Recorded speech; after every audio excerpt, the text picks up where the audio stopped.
As we close out another year of the Municipal Voice, we take a look back at the episodes from 2020 and see how local leaders adapted to an unprecedented year. We'd like to thank our premier sponsor at Digital Back Office, Palo Alto Networks.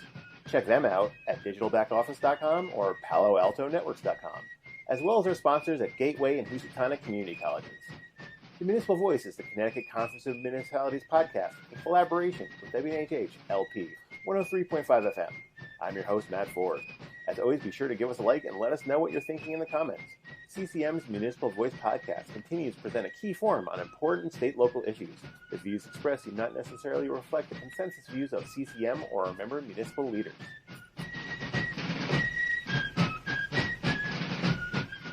On our February 12th episode, we spoke with Secretary of State Denise Merrill about the 2020 census, the elections, and the centennial of women's suffrage in America. Here. Well, I've been working on 100 years of women's suffrage. I think it's a big deal. That is a big deal. Women got the vote only 100 years ago, and it wasn't that long. 1920, the 19th Amendment.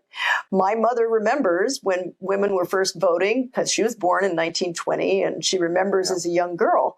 It was a very big deal. So we're having a celebration. We have a commission on 100 years of women's suffrage, and we're trying to get all the towns, again, to have a little presence in their town. There were some very interesting women who were from Connecticut who were very involved in the suffrage movement, and so we're trying to... We might all know? Oh, yes, of course. Well, Alice Paul, I don't know if everybody knows her name or not, but she was a seminal figure in all this, and she was quite the radical.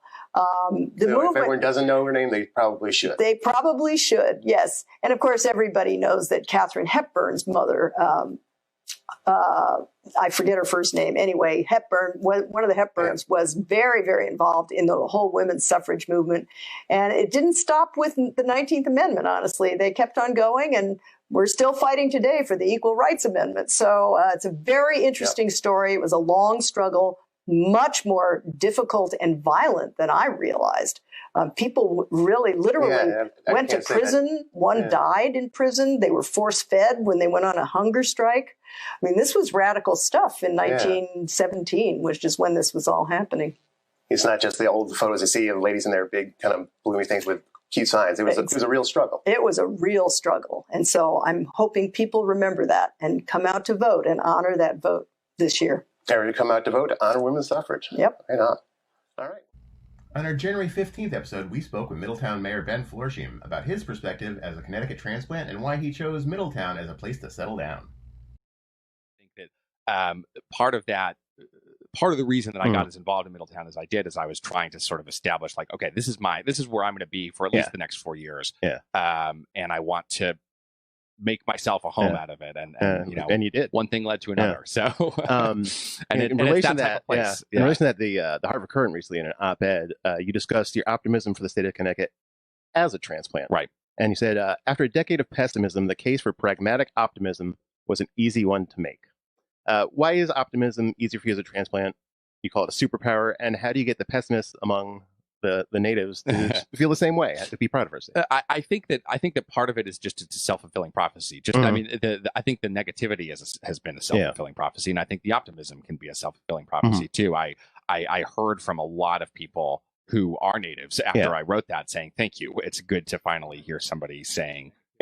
Talking about I didn't go into, I had to sort of make a conscious choice given, the space that you get with an op-ed to not go in and say, all right, here's my list of things that I like about Connecticut, because I think that a lot of that people know what that is, and they can also kind of put their own spin on it when they read it. I just wanted to put it into people's minds that there are people who like living here, and that there are people who are excited about this place. And especially in places like Middletown that are growing, that are vibrant. There's things happening. There's things going on. There's young people coming in. There's people who are moving back to retire, that sort of thing. And I think that that as a transplant, but also I heard from people who had maybe grown up here and lived other places and come back.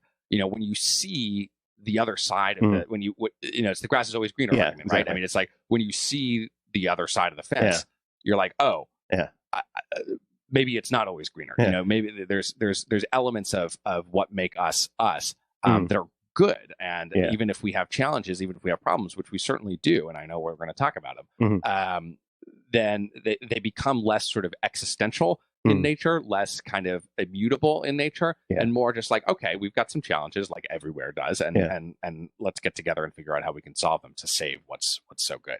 Yeah. On our April 8th episode, we spoke with Yale student body president Khalil Green. So you did an interview with Fox 5 out of DC, and in that interview you said that you wanted to use this position to amplify the voices of underserved communities on campus, especially students of color. How are you going about doing that?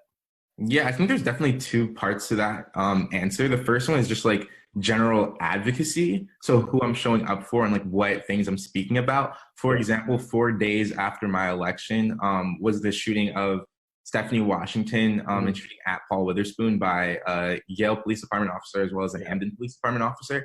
And we protested for literally like 20 hours over the course of 3 days. And that's just the protest. That's not the planning and everything. But I like dedicated a lot of time to that because I think that was something important that I'm not sure. Was that some of the protests in Hamden? Or was that... So there were three. There was two on Yale's campus, and then there was one in Hamden. And I'm sure there are like others, like small ones too. There's also like the council meeting in Hamden that happened afterwards, but there was a lot of parts to it. So like stuff like that, and then generally like that's advocacy, then the project base. So student government is kind of like consulting, like you're doing projects for the administration. A lot of the projects I've taken on specifically geared towards underserved communities, so like increasing financial aid assistance, like advocating for like the divestment of fossil fuels to help like marginalized communities throughout the world, especially those in regions. So the divesting, how's that going? Is there movement on that? So there was a lot of movement. There's a lot of trajectory. Of course, there was the Harvard-Yale protest that went national about that situation. And then this past semester, the Yale College Council officially voted to be in support of it. So we've been having a lot of administrative meetings. There's a lot of momentum. Obviously, a lot of it is kind of slowed down because of this whole like pandemic. We haven't been able to like connect with those certain administrators, but there is movement on the student side still, and there's a lot of hope for change. You mentioned Harvard. Do you guys coordinate between the student councils of the schools? Do you know every once in a while? I like know them personally, like not personally because like before they got elected, like after they got elected, I reached out to them. We hit each other up at the Harvard Yale game, so we talk. And then most recently was advocacy around like specific grading policies and changes in light of the pandemic, which I'm sure we're gonna get into later. But that was the last time we really talked to each other collaboratively about policy. On our May 6th episode, we spoke with Sam Gold, the executive director of the Lower Connecticut River Valley Council of Governments. As the chair, you've been cooperating with both CCM and the Council of Small Towns on webinars that dive into the legal implications of Governor Lamont's executive orders that he's been issuing during this crisis. How did that partnership come about? Well, it came about because very early on in March, when the president declared a state of emergency and the governor started issuing EOs and declared a state of emergency, everyone was scrambling to find out what to do. What was the legal advice? How does a town enforce an EO? Well, we all realized we were asking the same legal questions, and it just made sense to come together and act as a team. Provide guidance with one voice. As opposed to all the different entities, every single town, every single municipal association, every getting different legal advice. It, first of all, be very expensive. But second of all, we might be giving conflicting advice. So very luckily, RiverCog's attorney happened to also be doing work with CCM, and luckily the legal community in Connecticut is relatively small. They all know each other. So whether and whether it be CCM or COST or CT Cogs, we all know each other. So but we're not strangers to working together. And in this situation, it was an obvious fit. It just made so much sense. Let's get everyone's lawyers talking to one another. We'll take turns and we'll figure out unified guidance. And on our May 19th episode, we spoke with attorney Steve Mednick about how he helps municipalities rewrite and interpret their charters. But New Haven has a charter, correct? Oh, New Haven has a charter. How far does it go back? Is it this one of the things that was set up, with most with of the charters in the big cities go back to the 19th century. Okay. And in fact, that's always one of the challenges for the big city charters. When you look at the Hartford Charter, the New Charter, the Waterbury Charter, New Haven Charter, Bridgeport Charter, you will see a very dense document. Yeah. It's 400 pages long. Each of them are at least 100 pages long. Mm-hmm. And those charters are very complicated because you still have provisions that were granted by the General Assembly. Mm-hmm. So in the recent, the current public health crisis, you'll see some mayors from the bigger cities issuing executive orders to do things. Mm-hmm. And I've had mayors and first selectmen from smaller towns say, I'd like to do what the mayor of New Haven or the mayor of Hartford just did. Mm-hmm. And said, well, you can't. Because it's not in the charter. And it's because their charter had a provision that was granted by the General Assembly in the 19th century or the 20th century that gave that mayor specific authority to do some. So with some of the older charters, they actually got grandfathered in on some. They grandfathered in the old special acts. Ah, interesting. Yeah. So you can't get that type of charter anymore. You can't. I mean, I think if you have friends in the legislature, you might try to get one to give you unique powers. And some of the powers are quite interesting.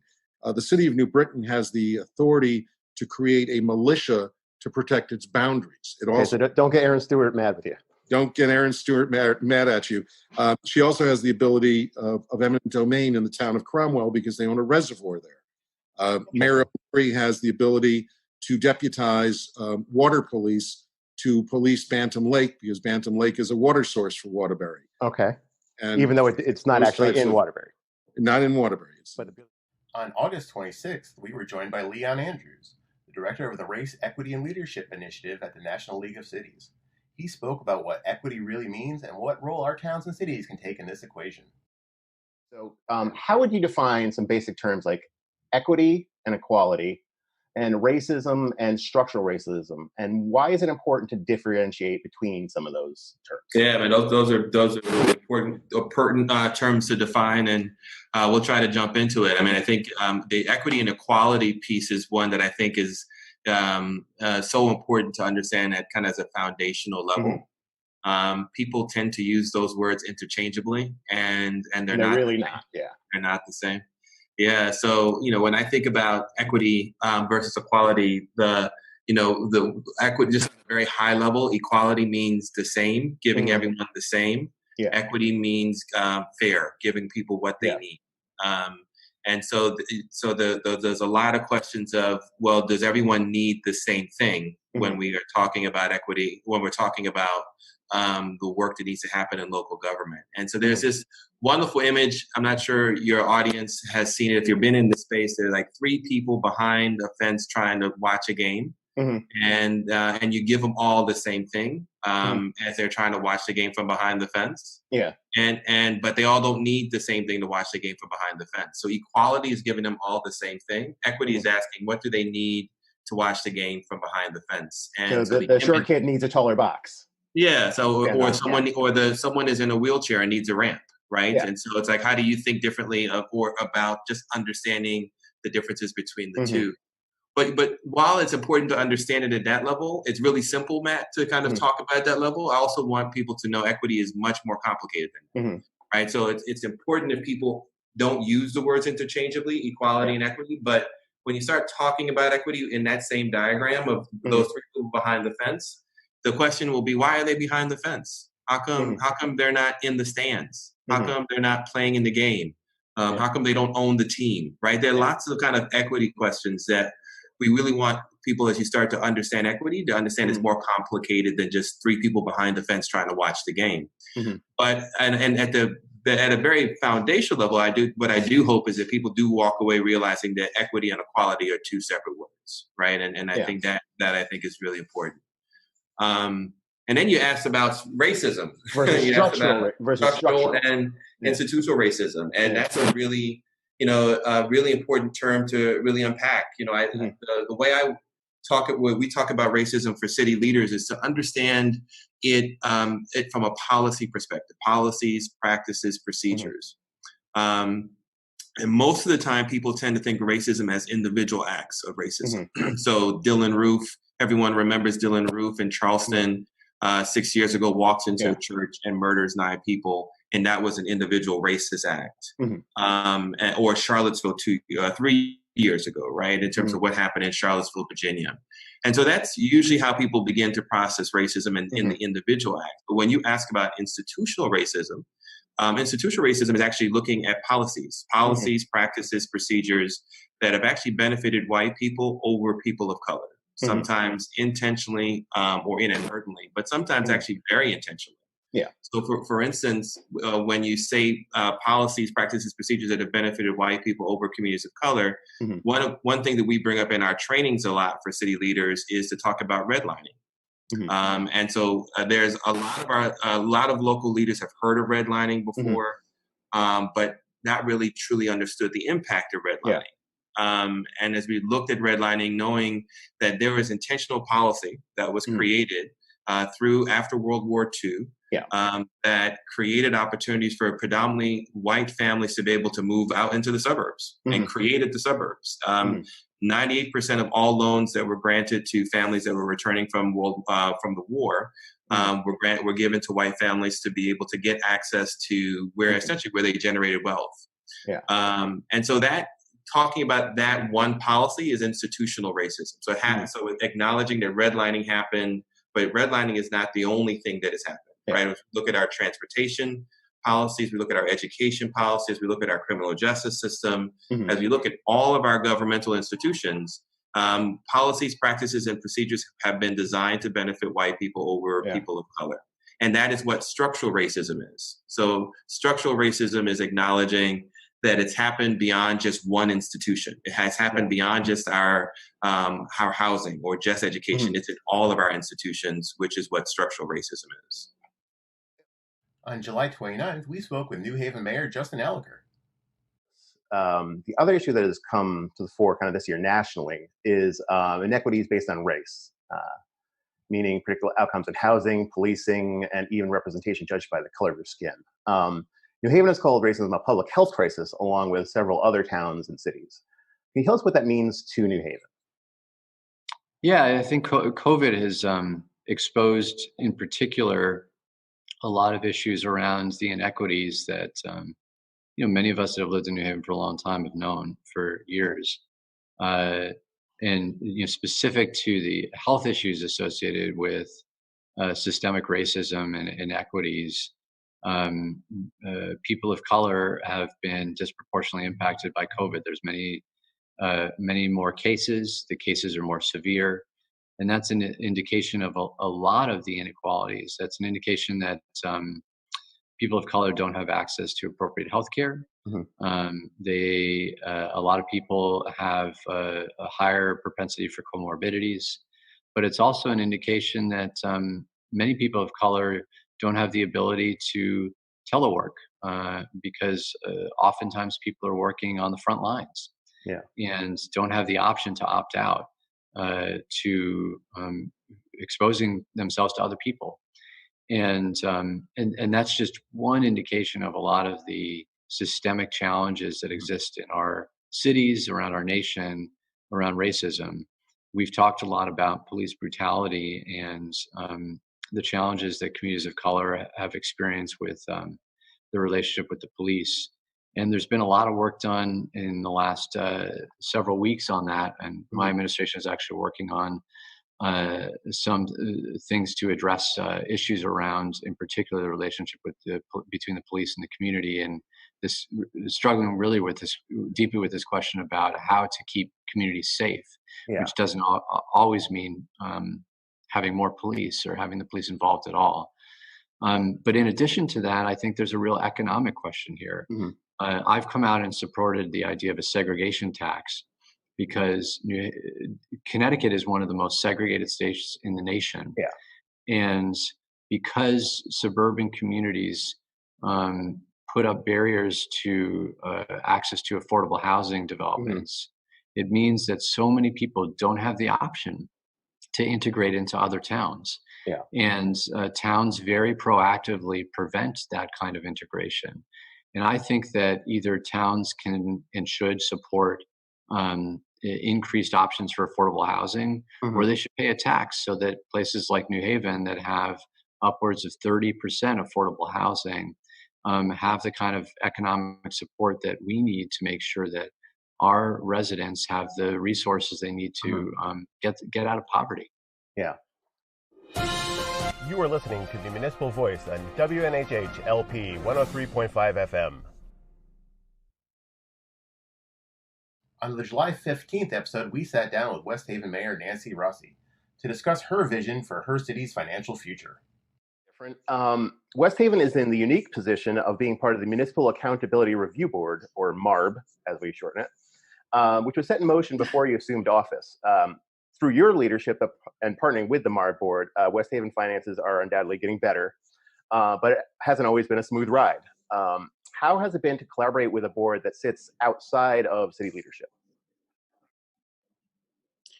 I have to say it's gotten better. It's not as difficult as it was in the beginning because I'm only in office one day. I'd taken the oath of office on the Sunday, and on the Monday, I got a call and was summoned to Hartford on Tuesday and was handed the letter that, okay, you're under the review board. So we've done our best. We've also had a lot of members change on it too, with the change of, and all of that, but we have done our best, and I do believe that we have made major improvements.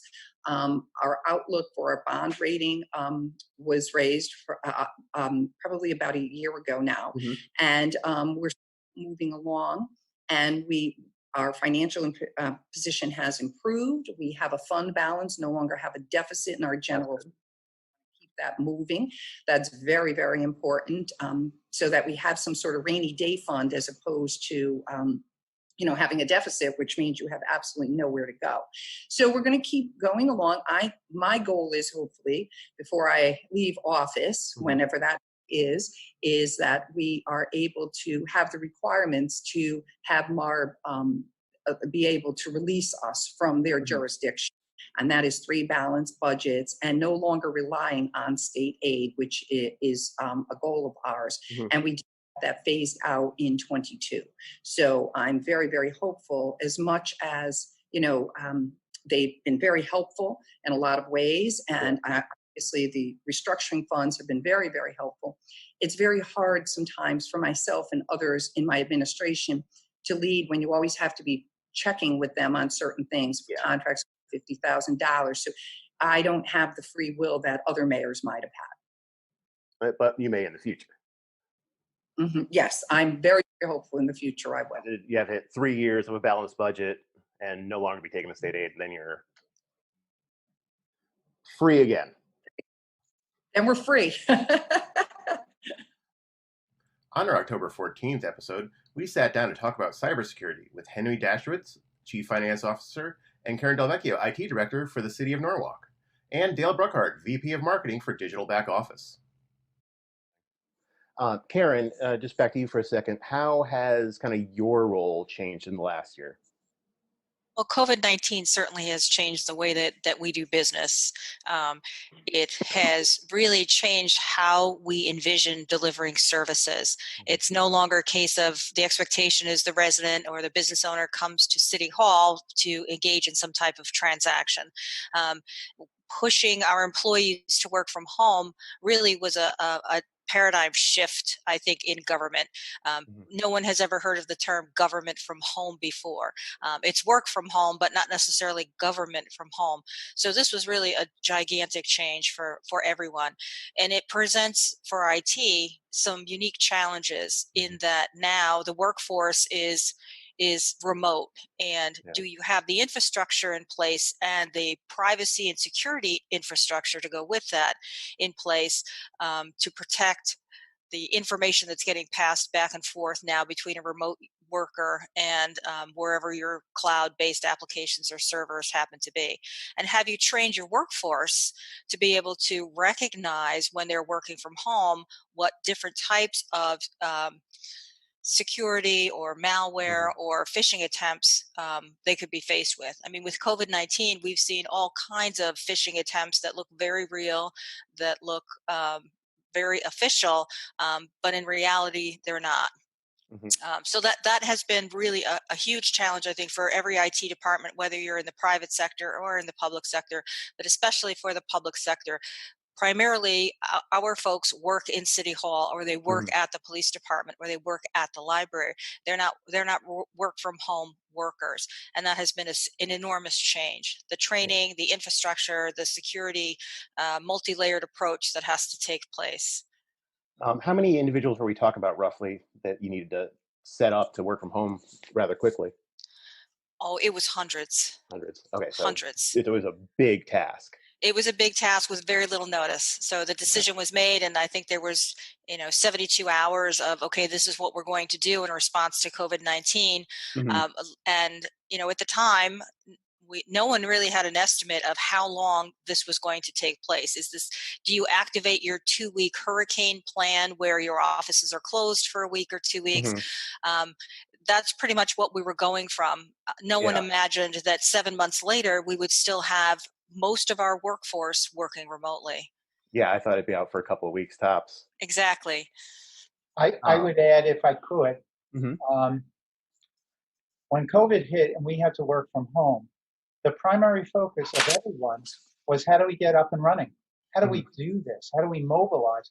Cybersecurity is an afterthought. It's not an afterthought to Karen and me, but it's an afterthought to getting up and running.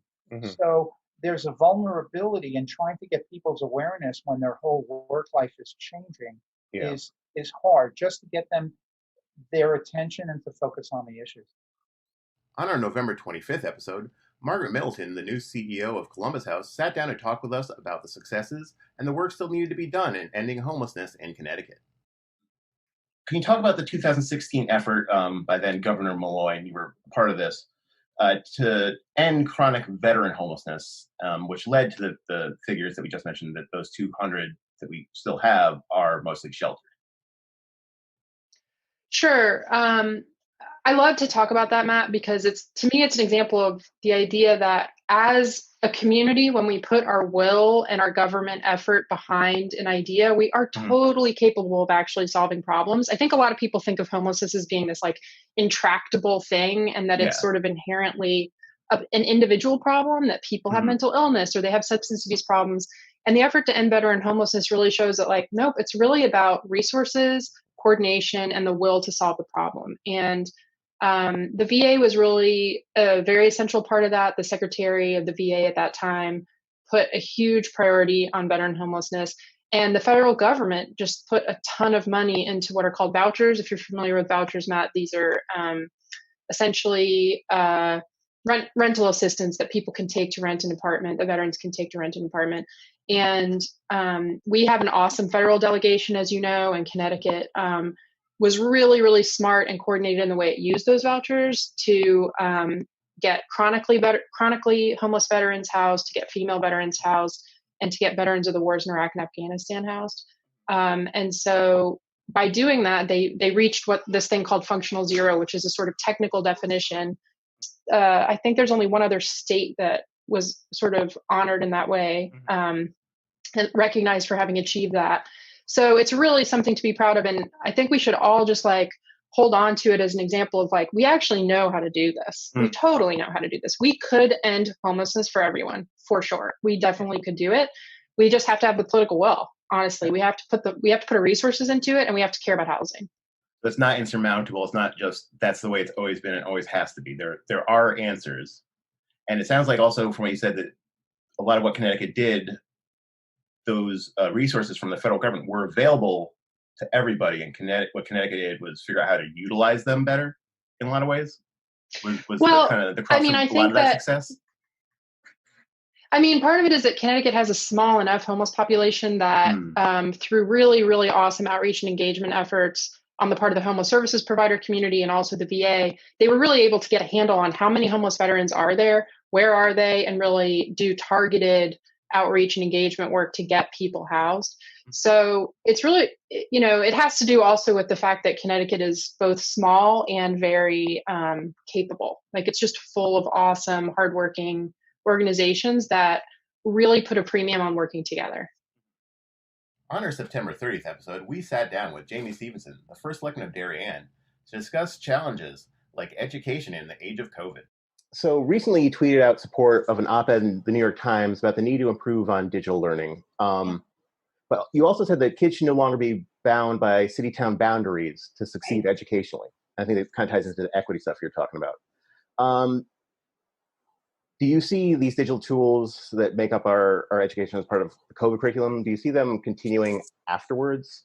And oh gosh, I hope so. I think this is one of the real exciting opportunities that has been fast-tracked, I'll say. It's been around. There have been a lot of initiatives with online learning. I can think of the Khan Academy and a bunch of different other initiatives. But, you know, we had to immediately figure out how to deliver education in a digital platform. Yeah. We've spent a lot of time in the state of Connecticut with my colleagues on CCM talking about how to fix the education gap between certain municipalities. And we always talk about money, and we talk about housing and things like that. Yeah. When we have these tools right at our fingertips that literally should be able to erase the boundaries, any artificial geographic boundaries with education, and put every child in the presence of great teachers. Yeah. And so for me, I think that is an exciting opportunity. I know that our governor is passionate about using technology in great ways, and I'm hoping, I'm not part of his circle, but I am really hoping that he sees the great opportunity here so that every child has the opportunity to have great teachers regardless of where they live. Yeah. Thanks to our premier sponsors, Digital Back Office Palo Alto Networks, who you can check out at digitalbackoffice.com and paloaltonetworks.com, as well as our sponsors, Gateway Community College and Housatonic Community College. Learn more at gatewayct.edu and housatonic.edu. Thanks to CCM staff, and an extra special thanks to Paul Bass and Harry Draws for keeping the show in the air through uncertain times. Make sure you support the New Haven Independent and WNHH where you can. The Municipal Voice is a co-production by CCM and WNHH 103.5 FM. Kevin Maloney is our executive producer, Christopher Gilson is our producer, Harry Draws on the boards, and I'm Matt Ford, your host. Be sure to check out our Facebook page and give us a like, and watch out for our CCM chat series on our YouTube page.